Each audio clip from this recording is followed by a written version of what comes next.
स्वागत है आपका एनबीएस पॉडकास्ट के नए एपिसोड में। और आई होप आप सब ठीक होंगे। तो भाई एसी का जो काम है अभी तक हुआ नहीं है। अगर आपको मेरे चेहरे पर पसीने आ रहे हो या थोड़ी बहुत डिस्टरबेंस आ रही हो तो उसके लिए फिर से माफ़ी। आज का जो किस्सा है उसको शुरू करने से पहले मुझे लगता है सब्सक्राइबर वाली गेम खेलनी पड़ेगी, क्योंकि भाई जब से मैं सब्सक्राइबर की गेम खेल रहा हूँ, यानी कि शुरू में ही वीडियो के सब्सक्राइबर कर रहा हूँ, तो सब्सक्राइबर बढ़ भी रहे हैं। तो भाई जल्दी से जो रोज़ वीडियो देखते हैं सब्सक्राइब नहीं करते, सब्सक्राइब कर दीजिए। वो जो लाल बटन है उसको टैप कीजिए, चैनल सब्सक्राइब हो जाएगा। आई होप आपने कर दिया होगा। और जो नए व्यूअर्स हैं वो कहानी सुनने के बाद अगर आपको ये कहानी किस्सा पसंद आया तो आप भी कर सकते हैं। It's open for all. So शुरू करते हैं आज का किस्सा जल्दी से। और किस्सा है शिल्पा का। शिल्पा बेसिकली पंजाब से ताल्लुक रखती है, लेकिन अब उसकी शादी होती है उत्तराखंड में। अब उत्तराखंड में शादी हुई, ये किसी के लिए नॉर्मल बात हो सकती है, लेकिन उत्तराखंड के एक ऐसे घर में शादी होना जो घर नहीं बल्कि एक आलीशान महल से कम ना हो, वो हर एक के लिए नॉर्मल बात है नहीं। यही शिल्पा की तकदीर थी, एक बड़े घर में जाना छोटे से परिवार के साथ। बहुत बड़ा परिवार नहीं था।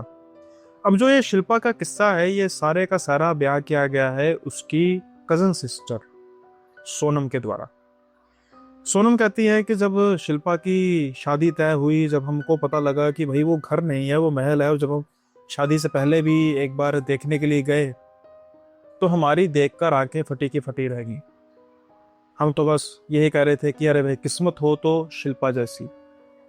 सच में जितना बड़ा खूबसूरत आलीशान महल जैसा घर था, वैसा ही शिल्पा का पति भी था, बहुत खूबसूरत, बहुत शालीन। वो कहते हैं ना कि बस दिन फिर गए शिल्पा के, हम तो बस उसको यही कहते रहते थे, और हम सच में खुश भी थे उसको इस बात पे लेकर। अब जो वो घर था, उस घर का इतिहास क्या था कि वो घर जो महल जैसा घर था उत्तराखंड का, वो बेसिकली कुछ आई थिंक 90 या 100 साल के आसपास था, पुराना, अंग्रेजों के ज़माने का था। और था भी किसी अंग्रेज आर्मी ऑफिसर का था जिसने बनाया था ये घर। और जब असली बात छोड़कर चले गए तो ये घर धीरे धीरे इनके परिवार ने खरीद लिया कुछ वर्षों बाद। अब घर तो जो था वो काफी बहुत बड़ा था, महल जैसा था, लेकिन परिवार बड़ा छोटा था। शिल्पा के होने वाले पति, उनकी माँ और उनकी एक ननद, बस यही 3 जाने थे, और शिल्पा की एडिशन होना था बीच में। अब शिल्पा की शादी हो जाती है। शादी के बाद शिल्पा बहुत खुश कि भाई घर जितना अच्छा है, जितना सुंदर है, उतना ही परिवार भी है। शिल्पा की सास बहुत ख्याल रखती है, पति बहुत प्यार करते हैं, ननद भी बहुत अच्छी है, कोई नुक्ताचीनी नहीं करती, कोई रोका टाकी नहीं करती, सब कुछ बढ़िया चल रहा है। कुछ समय बीतता है तो शिल्पा सोनम को बुलाती है कि बहना तू भी आ ना कुछ दिन रहने के लिए। सोनम तो शायद इस दिन का इंतजार कर रही थी कि भाई इतने बड़े घर में कुछ दिन हम भी अपनी सेवा करवाएंगे। अब वो अपने घर में, और वो अब जाती है शिल्पा के घर में कुछ दिन रहने के लिए। अब जो घर का सारा माहौल था बड़ा पॉजिटिव माहौल था, कुछ इस तरीके की कोई बात नहीं थी। सारे दिन यानी कि सुबह से लेकर शाम तक, खास तौर पर शिल्पा की सास का स्वभाव बहुत ही बढ़िया लगा। सबसे ज्यादा सोनम को वही पसंद आया, इवन की शिल्पा का व्यवहार उससे भी ज्यादा, वो तो उसकी बहन थी, उसने अवभगत करनी थी, लेकिन उससे भी ज्यादा उसकी सास बहुत ज्यादा ख्याल रख रही थी सोनम का। ये बात सोनम को बहुत अच्छी लगी। लेकिन जैसे जैसे शाम हो रही थी वैसे वैसे सोनम बदलाव देखती है शिल्पा की सास के व्यवहार में। शाम होते होते वो कुछ सीरियस हो रही थी, जो हंस के बातें कर रही थी, वो अचानक से वो धीरे धीरे करते करते वो कम होती जा रही थी, सीरियस होती जा रही थी। अपने काम से काम रखने वाला स्वभाव ये उसका महसूस हुआ। हालांकि सोनम का पहला दिन था, उसको लगा कि शायद कोई बात होगी पारिवारिक, किसी इनके मतलब परिवार में, वो दूसरा जो इनका अपना परिवार होता है उसमें कुछ होगा, उसकी वजह से कोई परेशानी होगी मन में, तो ज़्यादा सोनम नोट करती नहीं है। लेकिन वो एक बात जरूर नोट करती है कि शाम के समय में एग्जैक्ट 7 बजे एक कमरा है, ताला लगा हुआ है, लेकिन शाम के समय में उसकी माँ की, शिल्पा की सास, वो दरवाजा खोलती है, बंद कर लेती है। अब सोनम पूछती है शिल्पा से कि बहन ये आंटी जी क्या कुछ मंदिर का कक्षा है, कुछ ऐसा है? तो शिल्पा कहते नहीं नहीं, मंदिर तो वो बना हुआ है जो काफी भव्य मंदिर बना हुआ था, ये मंदिर है। तो फिर सोनम कहती है कि ये कमरा कौन सा है? कहती है पता नहीं, मैंने मम्मी जी से एक बार पूछने की कोशिश की, तुझे तो पता है मम्मी जी का स्वभाव कितना बढ़िया है, कितने प्यार से बात करती है, लेकिन जैसे मैंने इस कमरे के बारे में पूछना शुरू किया तो मम्मी का जो हाव भाव है थोड़ा सा बदल गया, थोड़े गुस्से में लगने लगी। तो वो कहती है कि तुम इस चीज में मत पड़ो, ये मेरा कोई जाति पर्सनल कमरा है, तो मैं इसके बारे में कुछ नहीं बताऊंगी। लगता है बात इनको कुछ अजीब लगती है कि भाई ये बात तो कुछ अजीब है, लेकिन सोनम ये सोचती है कि शायद इनके अब पति नहीं रहे तो कुछ उनकी हो सकता है मेमोरीज हो, शायद यही बात शिल्पा के मन में भी घूम रही थी। तो बात एक ही हो जाती है। अब शिल्पा ने कुछ दिन यहाँ पे रहना था, कुछ दिन का मतलब कम से कम 15-20 दिन तो यहाँ पे रहना था। अब तकरीबन तकरीबन रोज की रूटीन में सोनम ये बात नोट करती थी कि दिन के समय में शिल्पा की सास जो है वो काफी अच्छी, बहुत बढ़िया, ठीक रहती थी, लेकिन जैसे जैसे शाम होती थी वैसे वैसे उसके स्वभाव में बहुत परिवर्तन आता था। उसको ऐसा महसूस होता था कि ये तो वो लेडी है ही नहीं जो दिन में है। और उसके बाद जब वो 7 बजे कमरे में चले जाती, उसके बाद कभी भी उसने उसको उस कमरे से बाहर आते नहीं देखा था, रात के समय में भी। और दिन के समय में जब वो उठती तब तक वो अपना काम कर रही होती। ये बात बहुत अचरज में डाल रही थी सोनम को। साथ के साथ शिल्पा का भी यही कुछ हाल था, लेकिन शिल्पा कुछ कहने से, कुछ करने से बच रही थी। और कहीं ना कहीं उसका सोनम को भी ये इशारा था कि इस बात से दूर रहे, हमें जिस बात के बारे में बहुत कुछ पता नहीं है तो हमें उस बात के उसमें हमें कुछ ज्यादा इंटरफेयर करना नहीं चाहिए। लेकिन एक रात कुछ तब्दील होता, जिसके बाद सोनम, शायद उसका इस घर को देखने का नजरिया कुछ बदल जाता। सोनम अपने कमरे में सो रही थी, जो कि यकीनी तौर पर काफी आलीशान कमरा था। रात के समय में सोनम को कुछ आवाज आती है, कुछ, कहने का मतलब हम कह सकते हैं कि जैसे कुछ लोग गॉसिप कर रहे होते हैं ना, हम उसको ऐसे इमेजिन कर सकते हैं कि एक रिसेप्शन चल रही है शादी की, और उस रिसेप्शन में कुछ लोग खा पी रहे हैं, और वो खाने पीने वाला बॉल रूम कह सकते हैं। वहां पर लोग कुछ शायद खा भी रहे हैं, जिससे वो प्लेट्स वगैरह के चम्मचों के प्लेट से टकराने की आवाज, और लोगों के गॉसिप करने की, कईयों के हल्के हल्के हंसने की किसी बात पर, और इस तरीके की आवाजें उसको आ रही हैं। और जो कमरा था सोनम का, उस कमरे के बाहर बहुत बड़ा हॉल था। यकीनी तौर पर शायद वो किसी समय में वहां पर जब बड़ी गैदरिंग्स होती होंगी फिरंगियों की, अंग्रेजों की, तो तब यहाँ पर लोग खाते पीते भी होंगे, कुछ ऐसा है। सोनम बाहर निकलती है, देखती है, लेकिन वहां पर सिवाय अंधेरे के और कुछ नहीं था। जो आवाजें सोनम को उस कमरे में आ रही थी, वो आवाजों का नामो निशान कमरे का दरवाजा खोलते ही था नहीं। सोनम को लगता है कि शायद ये मेरा वहम होगा, मैं नींद में हूँ, मुझे को सपना आया होगा, उसकी वजह से आवाजें आ रही होंगी, और वो अपने कमरे में सोने के लिए दोबारा से चली जाती है। अगले दिन वो सोचती है कि क्या मैं इसके बारे में शिल्पा से बात करूं, लेकिन फिर वो थोड़ी सी हेजिटेट होती है कि अब उसका घर है, अगर मैं कुछ ऐसी कंप्लेंट करूंगी तो मैंने तो 15-20 दिन रहना है, तो हो सकता है मेरा वहम हो, तो खामोखा मैं अपनी बहन के मन में भी एक वहम डालूं। तो वो ये बात करती नहीं है। अगले दिन सब ऐसे ठीक जाता है, जो रूटीन होती है। इनकी सास का स्वभाव, यानी कि शिल्पा की सास का स्वभाव बहुत अच्छा था इनके साथ। और जैसे जैसे शाम होती जा रही थी और वैसे वैसे उनके स्वभाव में परिवर्तन, गंभीरता, रूखापन आ रहा था। और उसके बाद फिर वो अपने कमरे में चली जाती हैं, और दैट्स इट। ये अब इनके लिए एक रूटीन बन चुकी थी, तो इनके लिए कुछ ये खास बात थी नहीं। लेकिन खास बात थी आज रात की। फिर से सोनम फिर से सोती है, रात के समय में सो रही होती है, और उसको फिर से आवाजें आनी शुरू होती हैं, और इस बार कुछ ज्यादा ही आवाजें। कल जो आवाजें थी वो थी कि जैसे कोई गॉसिप कर रहा है खाने के दौरान, नॉर्मल एक गैदरिंग चल रही है। लेकिन आज जो आवाजें थी कुछ ज्यादा खूंखार थी। ऐसा लग रहा था कि शुरू शुरू में वैसे ही आवाजें शुरू हुई, और उसके बाद कुछ ऐसे लोग चिल्ला रहे हैं, मदद के लिए पुकार रहे हैं, जिसको सुनते ही सोनम अंदर तक हिल जाती है और जल्दी से दरवाजा खोलती है। लेकिन फिर से सिवाय उसको अंधकार के और कुछ ना दिखाई देता है, ना ही कुछ सुनाई देता है। सोनम फिर से इस बात को वहम मानने के लिए अब तैयार थी नहीं। उसको महसूस होता है कि कुछ ना कुछ तो गड़बड़ है। हाँ, क्या ये कोई प्रैंक तो नहीं है? क्या शिल्पा दीदी की ननद कोई मजाक तो नहीं कर रही, या फिर शिल्पा दीदी खुद तो साथ में नहीं मिली है? अब ये जानने के लिए जो सोनम है वो सोचती है कि कल मैं शिल्पा दीदी से बात करूंगी इसके बारे में, और उनके हाव भाव पर पैनी नजर रखूंगी। साथ के साथ तब बात करूंगी जब उनकी ननद भी बैठी होगी, तो फिर देखूंगी कि क्या सीन है।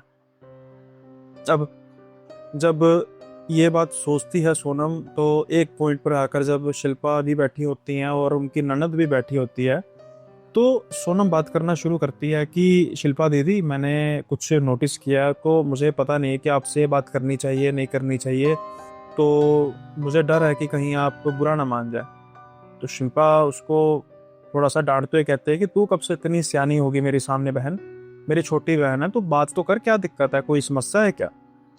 तो सोनम बात करती है कि दीदी, पिछले 2 रातों से ना मुझे ऐसा कुछ महसूस हो रहा है कि जैसे हॉल में से कुछ ना गॉसिप की आवाजें आ रही हैं। ऐसे महसूस हो रहा है कि जैसे कुछ ना लोग बात कर रहे हैं, बहुत से लोग बात कर रहे हैं। पहली रात तो मुझे ये बिल्कुल वहम लगा और मुझे लगा कि शायद ये मतलब मैं नींद में हूँ, मुझे कोई सपना आया होगा और उसके इकोस मुझे अभी तक फील हो रहे हैं। लेकिन कल रात फिर ऐसे ही शुरू हुआ और धीरे धीरे ये चीज थोड़ी सी खूंखार होती गई, या यूं कहें कि थोड़ी सी डरावनी होती गई, और जो आवाजें जो गॉसिप का रूप लेकर चल रही थी, अब वो आवाजें जो हैं वो कुछ ज्यादा खतरनाक हो चुकी, जैसे कोई चिल्ला रहा है, मदद के लिए पुकार रहा। जब ये बात शिल्पा सुनती हैं, सोनम शिल्पा और उसकी ननद के चेहरे की तरफ खास तौर पर देख रही थी। वो ये देखना चाहती थी कि अगर ये मजाक कर रही होगी, अगर ये प्रैंक कर रही होगी, तो ये चाहे ऐसे शो करें कि इनको तो कुछ पता नहीं, लेकिन इनके चेहरे का भाव तो एक बार बदलेगा। लेकिन जब ये दोनों देखती हैं एक दूसरे की तरफ, ननद भाभी, तो चेहरे के हाव भाव में कुछ ऐसा था नहीं जिससे ये महसूस हो कि ये प्रैंक हो रहा है, बल्कि ये काफी हैरानीजनक महसूस हो रही थी बात, खास दोनों को। ये कहते कि हम भी तो इसी घर में रहते हैं बहन, और हमें तो आज तक कोई समस्या हुई नहीं। बल्कि ननद कहती है कि शिल्पा भाभी तो अभी आई है, बल्कि अभी कुछ महीने हुए हैं, मेरे कहने का मतलब है, लेकिन मैं तो यहाँ से, मेरा बचपन मतलब पैदा भी यही हुई, बचपन से भी यही हुई, लेकिन आज तक मुझे कभी ऐसा महसूस तो नहीं हुआ। तो सोनम कहती है कि आपका कमरा कहाँ पे है? तो जो कमरा था, वो कमरा मतलब इनका अलग था, उस हॉल के साथ एडजॉइनिंग नहीं था, बल्कि इनमें से किसी का भी कमरा, जिस जिस कमरे में ये रह रहे थे, उसका इस हॉल के कमरे के साथ कोई नाता नहीं था। सिर्फ और सिर्फ सोनम का ही कमरा था जो हॉल के साथ जुड़ा हुआ था। और भी थे, लेकिन ये वहां पर रहते नहीं थे, गेस्ट के लिए रखा होगा, ऐसे कुछ रखा होगा, ये इनका अलग से कुछ एक कॉरिडोर था, वहां पर इनके कमरे थे। ये बात अजीब लगती है काफी। हाँ, एक बात थी कि वो कमरा जहां पर शाम के समय में इनकी सास चली जाती थी, और उसके बाद फिर इन्हें नहीं पता कि वो रात को निकलती है, इन्हें नहीं पता रात को वो निकलती थी या नहीं, वो कमरा उसी हॉल के साथ एडजॉइनिंग में था। अब शिल्पा कहती है कि बहन, तुझे वहम लगा होगा, कोई बात नहीं है, कई बार होता है, थोड़ा सा जगह बेगानी हो ना, तो वहां पर कुछ ऐसा महसूस होता है। तो सोनम कहती है कि दीदी, वो तो शुरू शुरू में होता है, अभी तो मैंने कुछ दिन बिताए हैं, अभी मुझे शुरू हुआ है। शायद शिल्पा इस बात को ज्यादा खींचना नहीं चाहती थी, वो इस बात को इसी चीज पर रखना चाहती थी कि ये करा वहम होगा। और ऐसा नहीं है कि शिल्पा जानबूझकर ऐसा कर रही थी, उसका भी शायद सही से यही मानना था, और साथ के साथ ही शिल्पा की ननद का भी। बात आई गई हो जाती है, और उसके बाद फिर से जैसे जैसे दिन ढलता है सब कुछ ठीक रहता है, लेकिन उनकी सास का स्वभाव ऐसे ही परिवर्तन होता है जैसे हर बार होता है। और शाम होते होते वो अपने कमरे में, उस कमरे में, खास कमरे में चली जाती हैं, और उसके बाद रात का समय आता है। अब इस रात सोनम ने ये डिसाइड किया था कि आज वो सोएगी नहीं, ताकि उसका जो ये 1% वहम है कि कहीं नींद में होने की वजह से मुझे कुछ ऐसा महसूस तो नहीं होता, वो मेरा जो वहम है वो खत्म हो जाए, और मैं ये देख सकूं कि शायद, हालांकि मैं चाहती हूँ कि ये मेरा वहम ही हो, लेकिन नहीं ना हुआ तो वो फिर अब कमरे में जाती है, लाइट्स ऑफ करती है, लेकिन सोती नहीं। वो वेट कर रही होती है कि कब उसे आवाजें सुनाई दें। हालांकि वो चाहती है कि ये ना हो, क्योंकि अगर वो आवाजें आएंगी तो सच में डरेगी, लेकिन फिर भी अधमन से वो ये वेट कर रही थी कि चलो देखते हैं, लेट्स सी क्या होता है। अब जैसे जैसे रात बीतती जा रही थी, वैसे वैसे सोनम इंतज़ार भी कर रही थी और डर भी रही थी कि भाई अगर आवाज़ आ गई तो मैं करूँगी क्या। खैर वो समय आता है जब सच में वो आवाज़ें धीरे धीरे से आना शुरू होती हैं। सेम वही गॉसिप, वही जैसे कोई लोग खाना खा रहे हैं, चल फिर रहे हैं आसपास। और कुछ समय बाद धीरे धीरे वो आवाज़ें अब खूंखार होती जा रही थी। दर्द उनमें नज़र आ रहा था, गुस्सा नज़र आ रहा था, जैसे कोई बड़े गुस्से से मदद की पुकार कर रहा। जैसे उन सबको पता है कि उनको कोई एक ही शख्स मार रहा है, लेकिन उसके बावजूद अभी भी उनमें इस बात की उम्मीद है कि शायद अगर मदद मिल जाए तो वो बच जाएंगी। सोनम अब डर चुकी थी, लेकिन फिर भी डरते डरते वो दरवाज़ा खोलती है। फिर से सिवाय अंधकार के कुछ नहीं। सोनम आज दोबारा अपने कमरे में नहीं आती। वो भागी भागी जाती है शिल्पा के कमरे के पास। दरवाज़ा खटखटाती है। शिल्पा बाहर आती है नींद में, पूछती है क्या हुआ बहन, कुछ दिक्कत है? तो वो कहती है कि 2 मिनट बस आ जा साइड पे। हस्बैंड सो रहे थे तो भाई अब साइड पे लेकर आती हैं तो पूछती है कि हाँ क्या हुआ, तो फिर से बताती है। अब शिल्पा थोड़ी सी इरिटेट हो जाती है कि सोनम क्या है यार, इसके लिए तूने मुझे उठाया है? अरे यार कोई नहीं, अब तेरा वहम होगा। लेकिन सोनम मानती नहीं। सोनम कहती है कि नहीं, मेरा वहम नहीं है, 2 रातों से मैं सो रही थी। मैं मान सकती हूँ कि उस समय कोई ऐसी बात हुई होगी, लेकिन अब कोई ऐसी बात नहीं हुई। ये बात 101% ठीक है। खैर शिल्पा कहती है कि अब मैं क्या कर सकती हूँ। सोनम उसको कहती है कि हॉल में चलो। हॉल में जाती है, लेकिन कोई आवाज़ें नहीं आ रही थी। उसके बाद सोनम कहती है कि चलो ठीक है, मैं प्लीज़ मुझे किसी और कमरे में सुला दो जो हॉल के साथ ना हो। अब शिल्पा कहते हैं कि बहना इस रात में कमरे की सफाई वगैरह धूल मिट्टी पड़ा होगा, तो मैं ऐसे नहीं कर सकती। एक काम करती हूँ। वो ढूंढते हैं बलि का बकरा। शिल्पा जाती है अपने कमरे में। कुछ समय बाद उनके हस्बैंड बाहर निकलते हैं और सोनम को कहता है क्या साली साहिबा नींद खराब करती, मजाक में। तो सोनम के कमरे में चले जाते हैं और शिल्पा और सोनम इस कमरे में सोती हैं। और उसके बाद सोनम को कुछ ऐसा महसूस होता नहीं। अब अगले दिन जब दिन चढ़ता है, मतलब अपनी रूटीन वगैरह होती है, तो फिर इस बात की दोनों बहनें डिस्कशन करती हैं कि हाँ पे ये सब कुछ हुआ था। शिल्पा मानने को तैयार नहीं थी। शिल्पा उसको कह रही थी कि मैं तो पूरे होश में थी, अब तो मैं 100% ठीक हूँ। अब इनकी दोनों की सहमति इस बात पे बनती है कि ऐसा करती हैं, आज मैं तेरे कमरे में तेरे साथ सोऊंगी। शिल्पा सोनम को कहती हैं, और देखूंगी कि क्या होता है। रात होती है, ये दोनों सोती हैं। आज फिर से वही आवाजें आती हैं, और ये आवाजें सुन पा रही थी दोनों बहनें। अब इससे आगे क्या होता है उससे पहले जो नया फीचर आया है उसको भी आप जल्दी से टैप कर दीजिए। यानी कि आप अपने मोबाइल से जब देख रहे हैं तो कमेंट बॉक्स की तरफ ध्यान देंगे, तो उसको राइट स्वाइप करेंगे, वहां पर आपको नजर आएगा हाइप का बटन। हाइप नहीं किया तो जल्दी से कर दीजिए, इससे मुझे मदद मिलेगी। आपका कोई खर्चा नहीं होगा, लेकिन मुझे इससे मदद मिलेगी। इस वीडियो को अच्छे से यूट्यूब प्रमोट तभी करेगा जब अच्छा हाइप इसको मिलेगा। छोटा सा काम है, लगा कर दीजिए। अब हम बढ़ते हैं कहानी के अगले पड़ाव की ओर। वो आवाज़ें गॉसिप की, वो आवाज़ें किसी के खाना खाने की, और वो आवाज़ें कराहने की, वो आवाज़ें गुस्से की, वो आवाज़ें दर्द की ना ही सिर्फ सोनम को सुनाई दे रही थी, बल्कि साफ तौर पर वो शिल्पा को भी सुनाई दे रही थी। अब शिल्पा इस चीज से मुकर नहीं सकती थी कि उसको ये बातें सुनाई नहीं दी और ये सिर्फ सोनम का वहम है।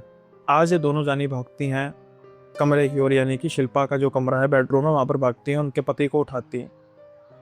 आज दूसरी बार था जब इनके पति की नींद खराब हो रही थी और वो थोड़ा सा शिल्पा पर कहते हैं, क्या तुम भी, मतलब अरे इतनी देर हो गई हो तुम इस घर में रह रही हो, तुम्हें छोड़ो, हम तो भाई हमारे तो जन्म ही यहीं पर हुआ, हमें कुछ ऐसा नहीं महसूस हो रहा, अब तुम्हें क्यों हो रहा है? अरे सोनम क्या तुम मजाक कर रहे हो मेरे साथ? साली साहबा हो कैसा करोगी क्या? जो हंसी मजाक चलता है। लेकिन सोनम का जो चेहरा था इतना डरा हुआ था, उसके हाव भाव से ऐसा लग नहीं रहा था कि वो मजाक के मूड में। और ये बात उनके पति भी समझते हैं और कहते हैं चलो ठीक है ठीक है, ऐसा करते हैं, मैं फिर आज बलि का बकरा बन जाता हूँ, मैं जाता हूँ उसी कमरे में, तुम सो आराम से भाई, कल तो मुझे कोई फील नहीं हुआ। तो क्या ये एक टाइम लूप था कि जो एक निश्चित समय पर होता था? अब ऐसा भी नहीं कहा जा सकता कि ये सिर्फ सोनम का वहम ही था, जो सोनम सिर्फ महसूस कर पा रही थी और कोई महसूस नहीं कर पा रहा था। खैर, अब अगली सुबह होती है तो सोनम को जो कमरा है कोई और दे दिया जाता है, और उसके बाद फिर ऐसा कुछ होता नहीं है सोनम के साथ, क्योंकि वो जो कमरा था वो एडजॉइनिंग नहीं था। अब वो दिन आ जाता है जब सोनम के जाने का वक्त होता है। सोनम जाती है। वो आई थी इस घर में बड़ी अच्छे तरीके से, उसके मन में था कि अच्छी यादें लेकर जाएंगी। ऐसा नहीं है कि उसने अच्छी यादों को गैदर नहीं किया, लेकिन कुछ डरावनी यादें भी उसके साथ जुड़ गई। अब सोनम शायद ये सोच रही थी कि अगली बार किसी काम से ही आना होगा तो मैं आऊंगी, ऐसे रहने के लिए नहीं आऊंगी। ये बात शायद शिल्पा भी महसूस कर रही थी और उसकी आंखें झुकी हुई थी कि उसकी बहन आई और वो अच्छे से रह नहीं पाई थी। खैर, अब क्या क्या जा सकता है, जो नजर नहीं आ रहा उस पर क्या बात की जाए। समय बीतता है कि 1 महीना, 2 महीना, 3 महीना, 4 महीना, 1 साल, 2 साल, तकरीबन 2 साल हो जाते हैं। और उसके दौरान सोनम की और शिल्पा की बातें तो होती हैं, लेकिन कभी मिलना नहीं हुआ। बातों में भी कभी महसूस करती है सोनम की शिल्पा किसी चीज को लेकर परेशान है, तो फोन पर शायद वो डर रही है बताने से। तो जिस दिन मिलती हैं उस दिन फिर ये बातें होती हैं। शिल्पा सोनम को कहती है कि बहना, उस दिन तो मैंने भी महसूस किया था, लेकिन उसके बाद मुझे कुछ महसूस हो रहा है कि कुछ ठीक नहीं है इस घर में। तो सोनम कहती है कि मैं समझी नहीं। तो शिल्पा कहती है कि मम्मी का जो स्वभाव है ना, मम्मी का जो व्यवहार है, जैसे हम तो बस ये हमारे लिए एक रूटीन की बात हो चुकी थी कि ये शाम के समय में एक कमरे में चली जाती हैं और उसके बाद पता नहीं क्या वहाँ पे करती हैं, और अगले दिन फिर नॉर्मल होती हैं शाम आते आते, जैसे सारा मैंने बताया ही है। लेकिन अब जो वो आवाज़ें हैं या जो कुछ किसी के होने का एहसास जो है, मुझे भी होता था। मैंने अपने पति से बात की, लेकिन कभी उन्होंने इस बात को सीरियसली नहीं लिया, और उसके अलावा कभी भी मैंने मतलब अपनी नैना से भी बात की तो वो भी सेम चीज़ की, हमें तो कुछ ऐसा होता नहीं। लेकिन एक दिन वो बात जो मैंने अभी इस घर में किसी से नहीं की, बहुत बड़ी बात हो जाती है। तो सोनम कहती है कि क्या हुआ दीदी। तो कहती है कि अभी छोटू कुछ ही महीनों का था और इनको बिजनेस के मामले में घर से उस दिन ये रात को बाहर थे। एज यूजुअली मम्मी अपने कमरे में चली गई 7 बजे के बाद, और ननद अपने कमरे में। मैं रात को सो रही थी। अभी ये हॉल के साथ वाला कोई कमरा नहीं है, हमारा नॉर्मल बेडरूम है जहां पर कुछ ऐसी दिक्कत होती नहीं है। रात के समय में मुझे ऐसा महसूस होता है कि किसी ने दरवाजा खटखटाया। अब मम्मी तो हो नहीं सकती, मुझे लगा कि ननद होगी, किसी काम से आई होगी। तो मैंने दरवाजा खोला, दरवाजे के आसपास कोई नहीं था। फिर मुझे लगा कि शायद वहम होगा। उसके बाद फिर मुझे कुछ समय बाद दोबारा से ऐसा महसूस हुआ कि किसी ने दरवाजा खटखटाया। मैं फिर से बाहर गई और मैंने देखा कि कोई नहीं है, और मुझे कुछ शक होने लगा कि हो सकता है कि ये ननद ना मेरी हो और मजाक ना मेरे साथ कर रही हो। और फिर मैं सोचा कि चल ठीक है, कोई बात नहीं है, इस बार दरवाज़ा खटखटाएगी तो मैं पहले आवाज़ लगाऊंगी कि हाँ भाई तू है, तो देखती हूँ क्या रिस्पॉन्स आता है। मैं अब जाती हूँ, मैं लेट जाती हूँ, मुझे नहीं पता कब नींद आ जाती है, और कुछ समय बाद अचानक से जब तेज तेज दरवाज़ा खटकता है तो मुझे फिर से मेरी जाग खुलती है और मैं जल्दी से भागी भागी जाती हूँ कि इस बार मैं मौका नहीं दूंगी इसको भागने का। लेकिन जैसा ही दरवाज़ा खोलती हूँ तो कोई नहीं था वहाँ। अब मुझे थोड़ा सा गुस्सा आ जाता है, तुम्हें पता है बच्चा है, बड़ी मुश्किल से सोता है, उसी समय हमें भी सोने का मौका मिलता है। अब इतनी तेज दरवाज़ा खटका कि बच्चा भी उठ के रोने लग पड़ा। मैं अब गुस्से में थी, मैं उस हॉल की तरफ जाती हूँ कि आज तो मैं इसको पकड़ कर रहूंगी। और अभी मैं कुछ आगे गई तो बच्चा जो काफ़ी ऊंची रो रहा था, मुझे था कि इसको मैं 1 मिनट बाद देखती हूँ। वो बच्चा अचानक से चुप हो गया, जो कि बड़ा अनयूजुअल बिहेवियर है कि बच्चा रो रहा हो और इतनी जल्दी चुप हो जाए। मैं अभी तक मतलब आधे रास्ते तक ही पहुंची थी, उसके कमरे तक नहीं पहुंची थी। मैं फिर से वापस मुड़ना शुरू करती हूँ। अब सोनम, मैं जब वो नज़ारा देखती हूँ ना, अभी भी मैं तेरे साथ ये बात कर रही हूँ, मेरे गूज़बम्प्स हो रहे हैं। अरे भाई, सोनम कहती है ऐसा भी क्या हो गया। तो शिल्पा कहती है कि मैं देखती हूँ कि पालने के पास एक परछाई है, बहुत बिल्कुल डार्क, उसके परछाई नुमा सींग है, मतलब सींग बने हैं, वो झुक के पालने की तरफ, मतलब उसका जो झुकाव है, उसका जो भी फेस का शेप है पालने की तरफ है, वो देख रहा है और देखकर ऐसे ऐसे सर हिला रहा है बच्चे की तरफ देखकर। और बच्चा बिल्कुल चुप, बिल्कुल चुप, सर हिलाया जा रहा है, सर हिलाया जा रहा है। मैं उसको देखकर चीख मारती हूँ बहुत ऊंची। अचानक से वो सर ऊंचा करता है और उस परछाई, और वो परछाई बदलने लग पड़ती है किसी एक बहुत ही भयानक, इतना भयानक प्रेत, अरे जैसे हमने किसी हॉरर मूवी में भी ना देखा हो। वो मेरी तरफ देख के हंसती है और बिल्कुल तेजी से मेरी तरफ आती है। मैं डर के पीछे होती हूँ कि शायद मुझ पर हमला आने लगा। मेरे बिल्कुल अंदर से मुझे चीखते हुए बाहर की तरफ निकल जाती है। अब जैसे चीखने की आवाज़ आती है तो सिक्योरिटी गार्ड बेल करता है, बाहर जो होता है हमारा। मैं जल्दी से भागी जाती हूँ, मैं कहती हूँ कोई है, कोई है। चोर तो वो था नहीं भाई, इतनी जो पैरानॉर्मल चीज़ हुई है, तो मैं उसको कहती हूँ पता नहीं मुझे भूत है क्या है। जल्दी सिक्योरिटी गार्ड आता है, वो सारा देखता है आसपास और कहता है कि मैडम कुछ नहीं है, आपको शायद कोई सपना आया होगा बुरा। वो कहती सपना कैसे, मैं बिल्कुल होश में हूँ। एक बात और नोट करती हैं कि ना ही उसकी माँ आई, ना ही उसकी ननद। अब मैं गुस्से में जाके माँ का दरवाज़ा खटखटाती हूँ। मैं देखती हूँ, खटखटाने लगती हूँ तो देखती हूँ दरवाज़ा खोला हुआ था, मम्मी कमरे में नहीं थी। फिर मुझे हुआ कि वो पक्का ही उसी होंगी कमरे में। वहाँ का मैं दरवाज़ा खटखटाती हूँ लेकिन कोई भी आवाज़ नहीं आती। मुझे बहुत गुस्सा चलता है कि घर में इतना हंगामा हो रहा है और माँ को इस चीज़ का कोई ख्याल ही नहीं।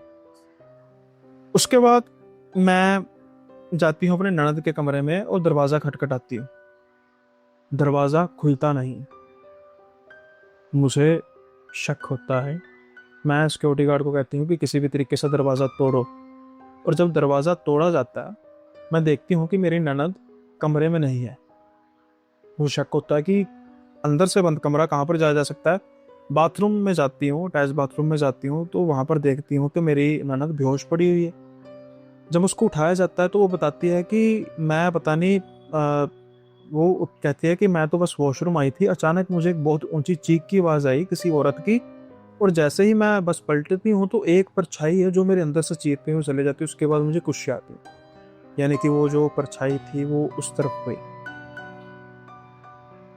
ये जब टेस्टोमनी होती है ननद की, इसके बाद ये सब होता है तो मदर तो भाई वो रात निकलती नहीं बाहर। अब जब अगले दिन इनकी मदर के साथ सामना सामना होता है और उनकी ननद भी गुस्से में थी कि मम्मी आप तो होश में थी, आप दरवाज़ा खोलती, अब ऐसा भी क्या है कि आप दरवाज़ा नहीं खोलती। तो जब ये सारी बात इनकी माँ को सारी बता रही होती है तो उनकी माँ काफ़ी गुस्से में आ जाती हैं और कहती हैं कि अरे तुम्हें तुम्हें इस चीज़ का वहम हो रहा है, कुछ नहीं है इस घर में, हम इस घर में इतनी सदियों से रह रहे हैं और तुम्हें पता नहीं कल के ही को क्या दिक्कत परेशानी हो रही है। आज पहली बार इनकी सास बड़े गुस्से में इससे बात कर रही थी और उसके बाद व्यवहार तो उनका सेम बिल्कुल उसके बाद अगले दिन से ठीक हो गया जैसे था। मैंने ही डर के बात नहीं की, अपने पति से भी बात की लेकिन वो भी ये बात मानने के लिए तैयार नहीं थे। ये सारी बात हुई थी। अब सोनम बात करती है कि दीदी आपने कुछ नोट किया क्या। तो ये कहती हैं कि नोट, हाँ तुझे सारी बात बता तो दी। कहते नहीं नहीं नहीं नहीं, आंटी की कोई बात नोट की क्या। तो वो कहती हैं कि मैं समझी नहीं आंटी की बात।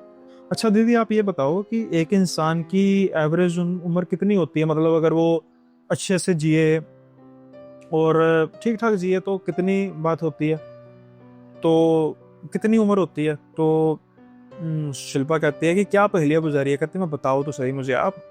तो शिल्पा कहती है कि यही कोई 100 से 110, ज़्यादा से ज़्यादा 120 साल, इससे ज़्यादा क्या होगी। कहती हाँ। तो कहती इसका मतलब कि 1 सदी। कहते हाँ ठीक है। वो कहते हैं कि आप मुझे ये बताओ कि जब ये घर आपकी मतलब परिवार ने लिया, आपके इन लॉज ने लिया, तो आपकी जो मदर इन लॉ है उनकी उम्र क्या रही होगी। कहते हैं मुझे याद तो नहीं लेकिन मतलब शादी के बाद ही लिया था, मतलब ये मतलब शादी के बाद ही यहाँ पर आए थे। कहते चलो हाइपोथेटिकली हम मान के चलें कि 30-40 बरस के आसपास। कहते हैं हाँ आज इतनी उम्र होगी। तो फिर कहती है सोनम कि आप ये बताओ कि अब उनकी उम्र क्या होगी। कहते हैं कि मान के चलो 70 के आसपास। कहते तू पहेलिया क्या बुझा रही है, मुझे बता तो सही। कहती है आप समझ नहीं रहे दीदी, आपकी सासू माँ ने कहा कि हम तो वहां पर सदियों से रह रहे हैं, हमें तो कोई समस्या नहीं, तुझे क्या समस्या है। सदी नहीं, सदियों से, यानी कि कई 100 सालों से। आप उसका मतलब समझती हैं। तो शिल्पा सोचती है कि हाँ बात तो ठीक है, लेकिन अरे भाई, अरे क्या तू भी, इंसान वैसे ही कई बार कह देता है कि हाँ हम तो बड़े, ऐसा थोड़ी कह देता, सदियों थोड़ी कह देता है। एक सदी में 100 बरस होते हैं। कहते हैं हम कई सालों से रह रहे हैं, कई दशकों से रह रहे हैं, समझ में आता है। इसका मतलब क्या, कई सदियों से रह रहे हैं। तो शिल्पा कहती है कि तू कहना क्या चाहती है, मुझे साफ साफ बता। सोनम कहती है कि क्या आपको उस कमरे के बारे में कुछ पता लगा कि आखिर मम्मी वो कमरा बंद कर लेती हैं, किसी को वहां पर जाना तो दूर, उस कमरे को, उस कमरे के दरवाजे को हाथ तक लगाने की इजाजत नहीं है। क्या कुछ आपको कुछ लगता है कि ऐसा कुछ है उस कमरे में जो खास तौर पर हमें नहीं बताया जा रहा, या मम्मी नहीं चाहती। शिल्पा अब सोनम की बातें समझ तो रही थी, लेकिन वो चाहती थी कि सोनम जिस पॉइंट पर आ रही है वो पॉइंट ना ही हो तो अच्छा है। क्योंकि सोनम का इशारा था कुछ काले जादू को लेकर, कुछ प्रेत वगैरह जैसे एक्टिविटीज को लेकर, पैरानॉर्मल एक्टिविटीज को लेकर, जिसको शायद शिल्पा मानना तो नहीं चाहती थी, लेकिन जो उसने अपनी आंखों से देखा था, जो उसने फील किया था, शायद उसके बाद वो उस चीज को मना भी नहीं कर सकती थी।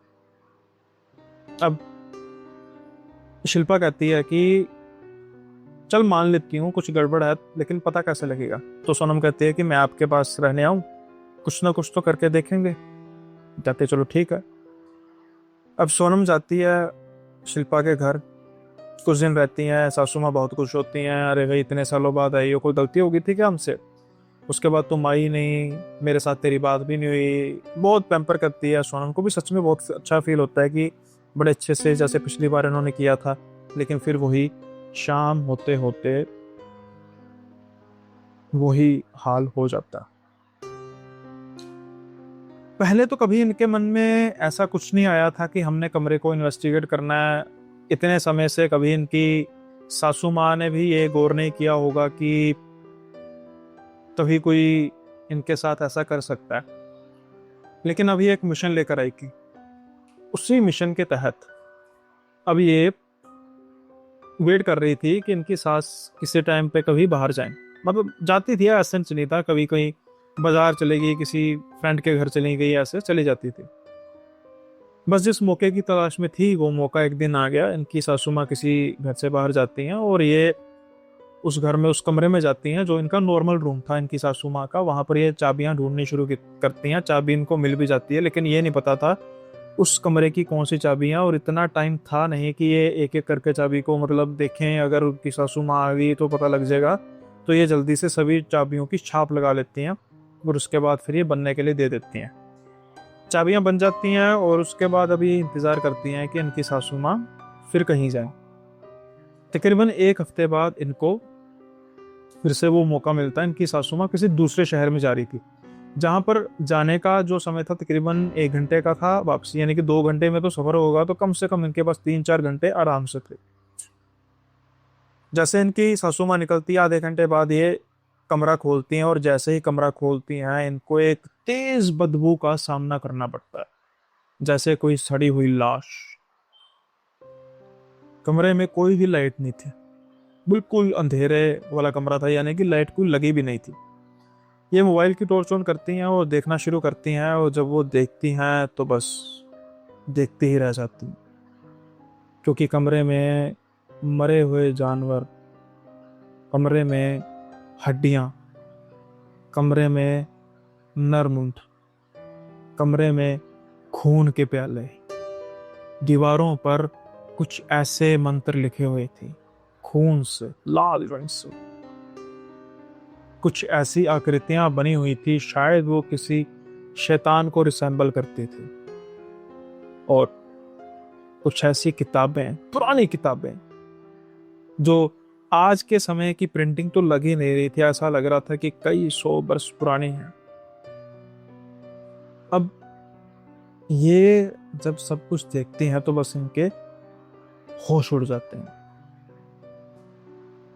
जल्दी से ये कमरा बंद करती हैं क्योंकि ये वहां पर इनको जो कमरे में जो भी एनर्जी थी ये बर्दाश्त नहीं कर पा रही थी। फिर ये अब प्लान बनाती है कि हम घर में कोई बात नहीं करेंगे। ये पतिदेव को मनाती हैं कि कहीं हम तीनों जाने घूमने जाते हैं। और जब ये तीनों जाने घूमने जाते हैं तो अपने पति से सारी बात करती हैं। पहले तो इनके पति ये मानने के लिए तैयार नहीं थे, लेकिन फिर इनको कहा जाता है कि अगर आप वो कमरे को खोल लें। पहले पति इनको डांटते हैं कि तुम्हारी हिम्मत कैसे हुई चाबी। वो कहते हैं हिम्मत मान लिया हमने, तुम्हें तुम्हारी नज़र में हमने गलत किया, लेकिन जो हमने देखा है वो तो सही है ना। खैर, अब इनके पति वेट करते हैं, भी जिस दिन माँ आ जाएंगी इधर उधर होंगे, मैं फ़ोन करना, मैं आ जाऊँगा। ये आ जाते हैं। इस काम में सारे तकरीबन 20-25 दिन का टाइम लगता है, तो मैं उस चीज़ को टाइम लाइन को एक्सप्लेन नहीं कर रहा कि इतने दिनों बाद। इसके बाद जब वो भी कमरे में देखते हैं तो वो भी हक्के बक्के रह जाते हैं कि भाई ऐसी चीज़ तो मैंने देखी नहीं, तो ये माँ क्या कर रही है इस कमरे में। इससे पहले कि ये अपनी माँ को कन्फ्रंट करते हैं तो ये अपने मामा के पास जाते हैं। मामा से बात करते हैं, पूछते हैं कि मामा, नॉर्मल बातें करनी शुरू करते हैं। शिल्पा भी साथ में होती है कि मामा ये घर हमारा कैसे था, ये था वो था। तो फिर इनके मामा इतिहास बताते हैं इस घर का। वो कहते हैं बेटा, इस घर में ना आने का कारण ये था कि ये घर बड़ा सस्ता मिल गया था, बहुत ही सस्ता मिल गया था और उसका इतिहास था। कोई भी इस घर को खरीदना इसलिए नहीं चाहता था कि ये किसी अंग्रेज ऑफिसर का घर था। एक बार वो वैसे दावतें वगैरह देता रहता था, लेकिन शायद किसी के साथ दुश्मनी थी। एक बार वो दावत देता है और कुछ लोग जो हैं, मतलब गैदरिंग अच्छी होती है, जो उनका दुश्मन था वो खाने में जहर मिला देता है और इस हॉल में, जो बड़ा सा हॉल है, इसी में ही लाशें घुस जाती हैं, सैकड़ों लोगों की। कई लोगों को कहना है कि उनको इस हॉल में आवाज़ें आती हैं, ऐसा कुछ आता है। और ना ही सिर्फ ये था, बल्कि वो जो था, वो जो भी अंग्रेज ऑफिसर था, वो काला जादू भी करवाता था। और उसके इस महल के एक कमरे में एक तांत्रिक रहता था। कहते हैं कि उस कमरे में आज भी तांत्रिक की आत्मा भटकती है और उस हॉल में आज भी उन कई सैकड़ों लोगों की आत्मा भटकती है। अब जब ये बात सारी पता लगती है तो फिर अपने मामा से ये बात कर देते हैं कि हमें, मतलब ऐसा ऐसा माँ ऐसा कर रही है कि आपको कुछ पता है। तो उनके मामा कहते हैं देखो, मुझे एक बात समझ नहीं आई कि जब घर देखने गए थे ना जीजा जी और दीदी, तो जीजा जी को घर पसंद आया था लेकिन उनको वाइब अच्छी नहीं लगी। एक बात है कि दीदी तो पहले ये सुनकर जाने के लिए ही तैयार नहीं थी कि हमने ये घर, ऐसा घर तो हम खरीदेंगे नहीं जहां का कोई इतिहास रखा हो। लेकिन जैसे ही वो उस घर में कदम रखती हैं तो सबसे पहले पूरा घर देखे बिना ही वो कह देती हैं कि ये घर ही खरीदना है हमने, जो मर्जी हो। मुझे भी बड़ी अजीब लगी ये बात कि भाई एक जो है वो मतलब मानने जाने के लिए तैयार नहीं है, देखने के लिए तैयार नहीं है, और वो देखते ही घर को पसंद कर लेती है। अब उसके बाद ये अपनी माँ के साथ बात करते हैं। माँ के साथ काफ़ी चिल्लम चिल्लाई होती है। माँ मानने के लिए तैयार नहीं, कमरा खोलने के लिए तैयार नहीं। चाबी इनके पास आ चुकी थी, ये ज़बरदस्ती कमरा खोलते हैं। माँ का पर्दाफाश हो जाता है, खूब लड़ाई होती है और ये घर छोड़कर चले जाते हैं, दूसरी जगह रहने लग पड़ते हैं। फिर ये कोई भगत जी के साथ इनकी भेंट होती है और ये सारी उनको कहानी बताते हैं और कहते हैं कि ऐसा ऐसा भाई है तो मेरी माँ ही, अब गलत रास्ते पर है, कुछ किया जाए। तो फिर जब इनके भगत जी घर में जाते हैं, हालांकि माँ बड़े गुस्से में होती हैं, लेकिन बातों ही बातों में ये बातें करते हैं। तो जब ध्यान लगाते हैं, मतलब ये बातें कर रहे थे, वो इतनी पहुंची हुई चीज थी कि ध्यान लगा लेते हैं। कुछ समय बाद वो उठ के चले जाते हैं, कहते हैं कि चलो बाद में मिलेंगे। शाम के समय में जब वो उनसे मिलते हैं तो वो कहते हैं कि जो ये आपको सामने नजर आ रही है ना आपकी माँ, ये आपकी माँ नहीं है। ये आपकी माँ दिन के समय में होती है बेटा, रात के समय में ये एक प्रेतनी बन जाती। और इस घर में एक नहीं कई प्रेतों का वास है। और सबसे पुरानी प्रेतनी वो है जो आपकी माँ के अंदर है, 400 साल पुराने। ये जब तक जिंदा रहता है, ये किसी न किसी के शरीर में हरदम रहती है। जब इंसान मर जाता है फिर ये उससे पहले अगला शरीर निर्धारित कर लेती है कि इस शरीर में जाएगी। आमतौर पर किसी प्रेत को किसी इंसान के शरीर में जाने में टाइम लगता है, कुछ दिन, महीने, कुछ साल भी लग जाते हैं। लेकिन ये इतनी खतरनाक प्रेतनी है कि ये कुछ मिनटों में जाती है। फिर इनको बात याद आती है अपने मामों की, कैसे वो घर उसी समय लेने के लिए तैयार होगी। शायद उसी समय उस प्रेतनी ने कब्जा कर लिया था इन पर। अब ये प्रेतनी का जब इतिहास मतलब ध्यान लगा के देखते हैं कि यहाँ पर पहले जंगल था और वो जंगल की प्रेतनी थी। फिर इस पर महल तामीर कर दिया गया, घर तामीर कर दिया गया और उसका जो सारा सिस्टम था खत्म हो गया। और जिस कमरे पर ये सब कुछ करती थी उस पेड़, उस पे जगह एक पेड़ होता था, उस पर इसका वास होता था। और जो वो अंग्रेज था उसको भी सब कुछ उसके बारे में पता था और उसने उस तांत्रिक के जरिए उस प्रेतनी पर काबू किया हुआ था। वो तंत्र मंत्र सब कुछ उस कमरे के अंदर ही करता था। लेकिन जैसे ही जहर सबको दिया गया, और वो जहर भी उस तांत्रिक ने ही दिया था, और उसने खुद भी वो जहर खा लिया। और उसके बाद जैसे ही प्रेतनी को नया शरीर मिला, वो आपकी माँ के अंदर चलेगा और उसके बाद से आपकी माँ के अंदर रह रही है। और ये निकल नहीं सकती, ये तभी निकलेंगी जब आपकी माँ इस शरीर को छोड़ देंगी और ये नया शरीर ढूंढेगी। मैं सिर्फ इतना कर सकता हूँ कि इसको काबू कर सकता हूँ, नए शरीर में जाने से रोक सकता हूँ, लेकिन आपकी माँ के शरीर से नहीं निकाल सकता इसको। अब जब ये सुनते हैं तो खूब रोते हैं इनके पति, भाई मेरी माँ के अंदर ऐसा समस्या, वो इतनी बड़ी समस्या से जूझ रही हैं, इवन कि उन्हें भी नहीं पता क्या किया जा सकता है। फिर एक बच्चा जो हमेशा यही दुआ करता है कि वो अपने माता पिता को अपनी नजरों के सामने मरते हुए ना देखे, उस बच्चे को दुआ करनी पड़ती थी कि मेरी माँ जल्दी से शरीर छोड़ दें ताकि वो इस प्रेतनी के बाधा से मुक्त हो जाए। कुछ सालों बाद वो दिन आ जाता है और जैसे ही खबर मिलती है कि वो नहीं रही, तो उन भगत जी को बुलाया जाता है और उनको संस्कार उनका करने से पहले उस प्रेतनी को बांध दिया जाता है। आज भी वो प्रेतनी उसी कमरे के अंदर बंधी है और वो महल खाली है, क्योंकि रिस्क नहीं लिया जा सकता था कि वो प्रेतनी किसी तरीके से छूट जाए और उस घर में रहने वाले किसी भी पर्सन के अंदर चली जाओ। तो ये था किस्सा 400 साल पुरानी प्रेतनी का। उम्मीद करता हूँ पसंद आया होगा। आया तो दबा के लाइक कीजिए, हाइप कीजिए, कमेंट में फीडबैक जरूर दीजिएगा और साथ के साथ ही सब्सक्राइब करना मत भूलिएगा चैनल पर नया को। सो खत्म करते हैं आज का एपिसोड। जल्दी मिलेंगे नए एपिसोड में नए किस्सों के साथ। तब तक के लिए बाय बाय, अपना ख्याल रखिएगा।